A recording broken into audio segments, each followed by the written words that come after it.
YouTube channel education अड्डा। आज मैं आपके लिए सीटेड पर्यावरण से रिलेटेड फूड्स के टॉपिक को लेकर आई हूँ। जैसा कि मैं पिछले वीडियो में आपको सीटेड पर्यावरण के 6 थीमों के बारे में बताते आ रही हूँ, तो उसी की सीरीज़ है ये। तो आइए आज हम स्टार्ट करते हैं फूड्स के बारे में। चलिए फ्रेंड्स, तो वैसे तो पृथ्वी पर पौधे ही भोजन का निर्माण करते हैं और सभी जीवों को प्रत्यक्ष या अप्रत्यक्ष रूप से पौधों से ही भोजन प्राप्त होता है। और भोजन के कई सारे कंपोनेंट्स होते हैं जिन्हें हम शॉर्टकट में सीपीएफ कह सकते हैं एज अ लर्न करने के लिए।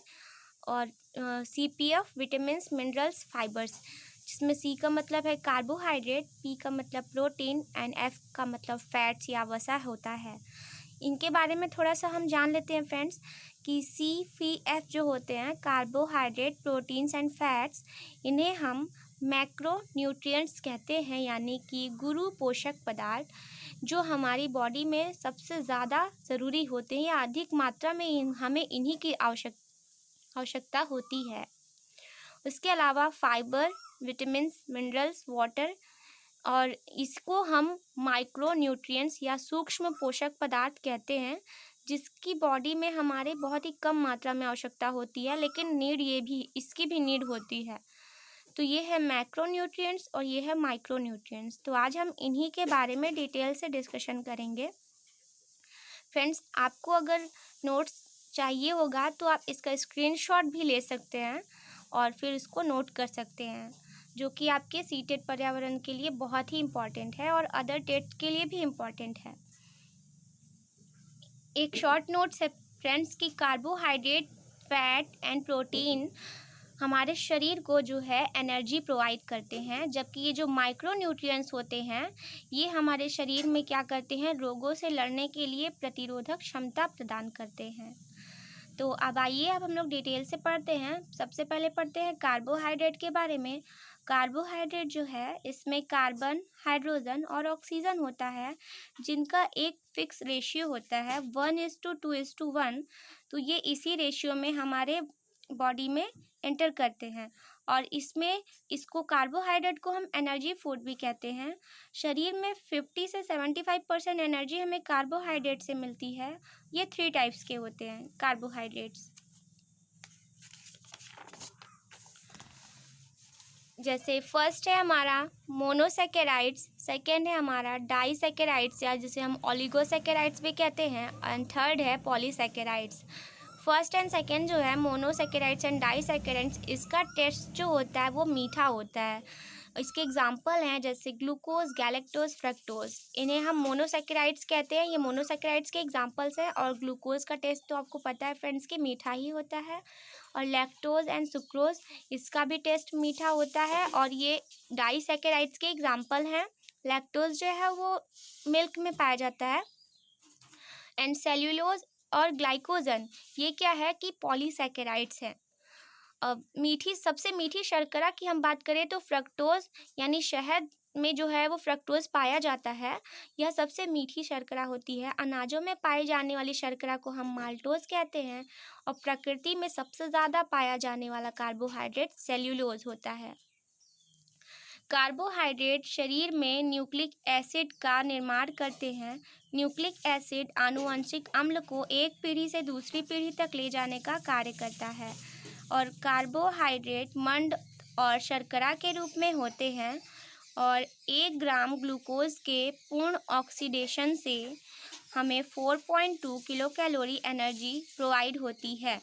और कार्बोहाइड्रेट के कुछ सोर्स होते हैं जहाँ से हमें मिलता है, जो हम डेली लाइफ में यूज़ करते हैं, वो है गेहूँ, चना, मक्का, आलू, शकरकंद, मीठे फल, शलजम आदि।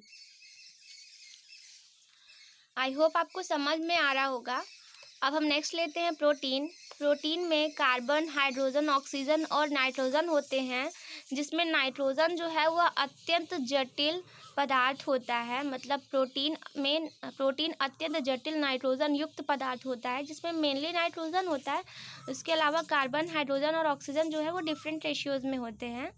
और प्रोटीन शब्द का प्रयोग सर्वप्रथम 1938 में जे बर्जेलियस नामक वैज्ञानिक ने किया था।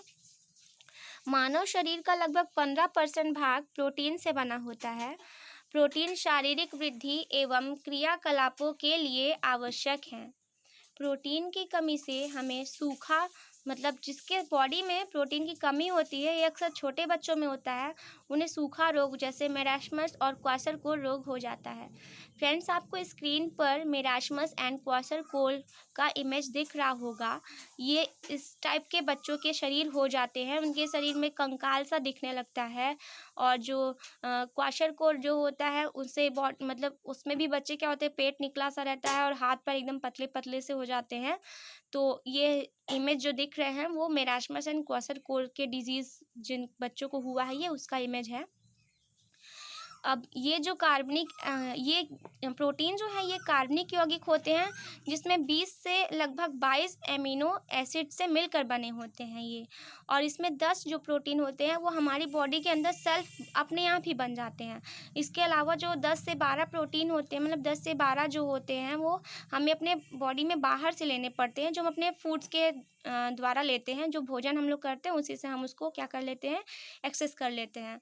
और सोयाबीन में सबसे अधिक लगभग 43% प्रोटीन पाया जाता है। और 1 ग्राम प्रोटीन के पूर्ण ऑक्सीडाइजेशन से हमें 4.1 किलो कैलोरी एनर्जी मिलती है। कार्बोहाइड्रेट से 4.2, प्रोटीन से 4.1। प्रोटीन के भी सोर्स होते हैं, एक होता है पादप सोर्स, एक होता है जंतु source, means animal source and plant source. तो इसमें क्या होते हैं, दाल हो गया, दाल आपको पता है कि प्लांट सोर्स के अंदर ही आएगा। मिल्क हो गया जो कि एनिमल सोर्स के अंदर आएगा। इसी टाइप से मछली हो गई, अंडा, पनीर, दही, सेम, सोयाबीन, फलियां आदि। आप इसका स्क्रीनशॉट भी ले सकते हैं फ्रेंड्स। अब हम लोग नेक्स्ट बात करते हैं, प्रोटीन के बाद आता है फैट। फैट जो होता है, जिसे हिंदी में वसा कहते हैं, ये हमारी मतलब ये जो फैट होते हैं इसमें कार्बन, हाइड्रोजन, ऑक्सीजन जो होते हैं वो डिफरेंट रेशियोज़ में होते हैं। और फैट जल के साथ क्रिया नहीं करता। आपने देखा होगा कि पानी में जब हम तेल डालते हैं तो वो क्या होता है, ऊपर ही ऊपर तैरता रहता है। ऐसा क्यों होता है, क्योंकि इसमें ऑक्सीजन जो होती है बहुत कम मात्रा में होती है, जबकि कार्बन और हाइड्रोजन अधिक मात्रा में होती है। फैट्स जो होते हैं वो 2 टाइप्स के होते हैं, सैचुरेटेड एंड अनसैचुरेटेड। सैचुरेटेड में हम इसको सॉलिड कहते हैं, और जब अनसैचुरेटेड होता है तो उसे हम लिक्विड फॉर्म में कहते हैं। जब फैट हमारा 20 डिग्री सेल्सियस पर अगर सॉलिड स्टेट में है, डैट मीन्स सैचुरेटेड स्टेट में है, तो वो क्या होता है, उसे चर्बी कहते हैं। लेकिन जब इसी टेम्परेचर पर, ये 20 डिग्री सेल्सियस पर ही अगर वो जो फैट है वो लिक्विड फॉर्म में है तो इसे हम ऑयल कहते हैं। ठीक, तो सामान्य व्यक्ति को ऊर्जा का लगभग 20 से 30% हमें फैट से ही मिलता है। और इसके काम क्या होते हैं फैट्स का, ये एनर्जी प्रोवाइड करता है, स्किन के नीचे जमकर शरीर का ताप नियंत्रण करता है, और अंगों को चोट से बचाने का काम करता है। वैसे फ्रेंड्स, आपको मैंने प्रोटीन के बारे में नहीं बताया। प्रोटीन जो होता है ये भी हमारे शरीर में क्या करता है, टूट फूट और मरम्मत जो होता है उनसे हमारे शरीर को क्या करता है, मतलब प्रोवाइड करता है। जैसे हमारी बॉडी में अगर मान लीजिए हड्डी टूट गई या फिर कुछ भी चोट लग गई, तो उसके लिए हमारे प्रोटीन जो होता है वो मेनली रिस्पॉन्सिबल होता है। उसके अलावा फैट भी उसमें हेल्पफुल होते हैं। और 1 ग्राम वसा के पूर्ण ऑक्सीकरण से हमें 9.2 किलो कैलोरी एनर्जी मिलती है, यानी बहुत ज़्यादा एनर्जी मिलती है। बट फैट जो होता है बहुत ज़्यादा मात्रा में एक्सेस करने से मोटापा भी होता है, लेकिन एक लिमिट तक हमें ज़रूर लेना चाहिए। और इसके भी कई दो सोर्स हैं, एक वनस्पति से और जंतु से। वनस्पतियों से जैसे सरसों, मूंगफली, तिल, अलसी, नारियल आदि हो गया, और जंतुओं से जैसे घी, मक्खन, मांस आदि। ये सभी क्या हो गए, इसके सोर्स हो गए। अब हम बात करते हैं विटामिन की। मोस्ट इंपॉर्टेंट है फ्रेंड्स, ये साइंस के लिए, यूपी टेट के लिए भी बहुत इंपॉर्टेंट है। विटामिन की खोज लॉरेन ने की थी और इसका नामकरण फंक ने दिया था 1912 में। अक्सर ये पूछा जाता है कि इसकी खोज किसने की, तो ऑप्शन में अगर फंक है तो आप फंक लगा सकते हैं, अदरवाइज इसका जो नामकरण है वो फंक ने दिया था, लेकिन खोज इसकी लॉरेन ने की थी। विटामिन की उपस्थिति से उपापचयी क्रियाएं होती रहती हैं, जो भी बॉडी में क्रियाएं होती हैं वो विटामिन की उपस्थिति से होती हैं, और इसकी कमी से डिफिशियंसी डिजीज़ हो जाता है। और इसका विटामिन जो होते हैं वो ABCDE के इतने टाइप्स के तो होते हैं, लेकिन इसमें 2 विटामिन होते हैं। एक होते हैं वाटर में सॉल्यूबल होते हैं, और एक होते हैं क्या, हमारे फैट्स में, मतलब वसा में घुलनशील होते हैं। तो इसका एक शॉर्ट ट्रिक है WBC। W4 हो गया वाटर, यानी कि वैसे विटामिन जो क्या होते हैं, जल में घुलनशील होते हैं। यानी जल में घुलनशील विटामिन हमारे कौन से हैं, B and C हैं। ठीक है फ्रेंड्स। तो अब ये आप जान रही है कि बी एंड सी जो होते हैं वो वाटर में घुलते हैं और जल में घुलते हैं तो जल्दी से घुल जाएंगे। तो इसीलिए हमें ये सबसे ज़्यादा मात्रा में आवश्यकता होती है हमें विटामिन बी एंड सी की बॉडी में, क्योंकि जल में जल्दी घुल जाते हैं तो जल्दी समाप्त हो जाते हैं। एंड ए डी ई के जो है वो वसा में घुलनशील है। फ्रेंड्स, विटामिन के वैज्ञानिक नाम अक्सर एग्जाम में पूछा जाता है, भले ही सीटेट में ना पूछा जाए लेकिन अदर स्टेट में ज़रूर पूछा जाता है। विटामिन ए का जो इसका एक शॉर्ट ट्रिक है, वैसे सबको पता है इस ट्रिक के बारे में, मेनली ये फेमस ट्रिक है। जैसे रत एक टॉफ़ी, इसको आप ऐसे कोरिलेट कर सकते हैं। आर फॉर रत, रत का मतलब रेटिनॉल, थ हो गया थायमीन, ए से हो गया एस्कॉर्बिक एसिड, कफ से कैल्सीफेरॉल, ट for tocopherol and fee for phylloquinone या नेफ्थोक्विनिन भी इसको हम कह सकते हैं। तो ये हमारे ABCD E के क्या हो गए, साइंटिफिक नेम हो गए। ये विटामिन के साइंटिफिक नेम है। इसके अलावा फ्रेंड्स विटामिन बी जो होता है वो उसमें वो कई टाइप्स के होते हैं।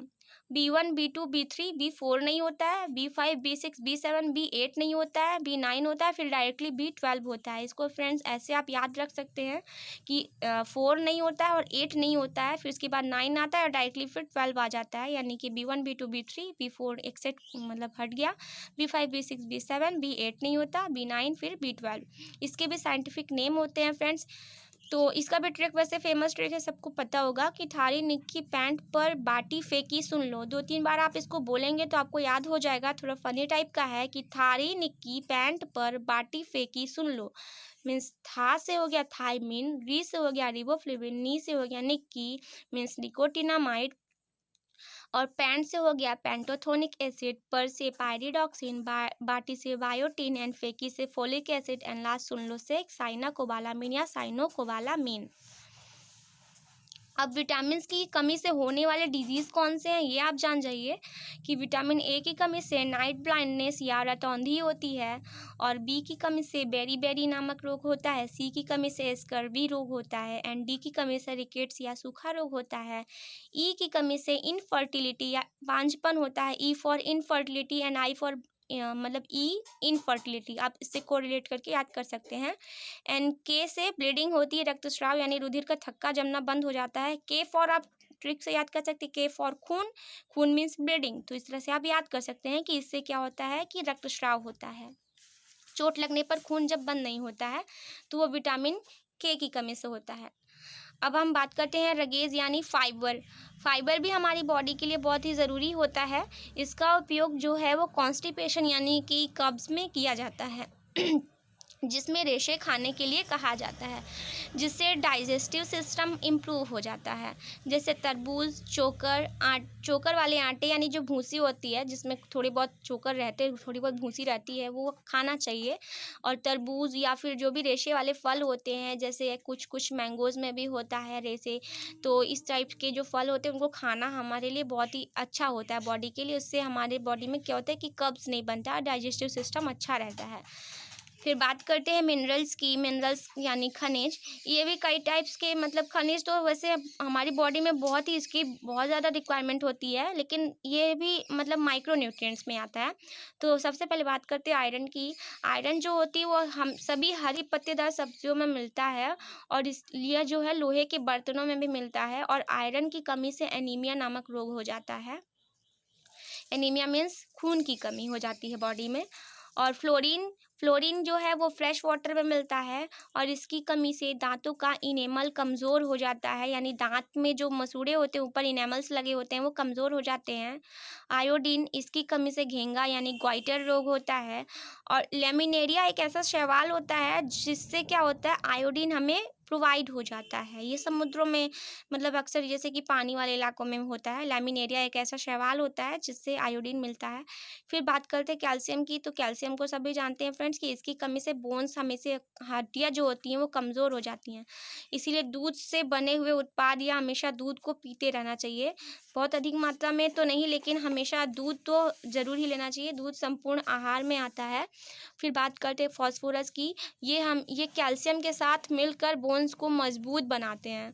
अक्सर क्वेश्चन पूछा जाता है कि हड्डियों के लिए रिस्पॉन्सिबल कौन से खनिज या मिनरल्स होते हैं, तो आपको याद रखना होगा कैल्शियम एंड फॉस्फोरस।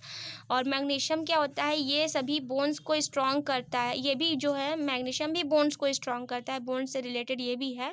और ये साथ ही कार्टिलेज को भी मजबूत करता है। तो फ्रेंड्स, आपको कैसा लगा हमारा वीडियो ज़रूर बताइएगा, और साथ ही सब्सक्राइब करना मत भूलिएगा और लाइक और शेयर ज़रूर कीजिएगा। धन्यवाद।